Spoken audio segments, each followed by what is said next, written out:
finding that polyester and other types of synthetics are used in clothing items for a couple of reasons. There's a lot of benefits there. They can be added UV protection from polyester types of fabrics.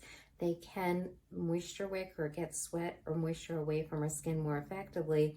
But there's also a downside, because as hydrophobic as those fabrics can be, and that they resist moisture buildup so that your garments don't seem as wet or soggy like cotton can be, they also retain a lot of lipophilic products, which would be oils, dirts, and sebum.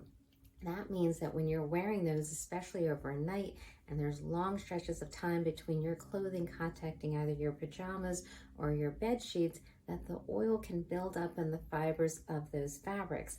This means that we need to consider our laundering practices for those products, because if there's a buildup of that residue in the fabric, that can serve as a location for bacteria, yeast, and other microorganisms to overgrow.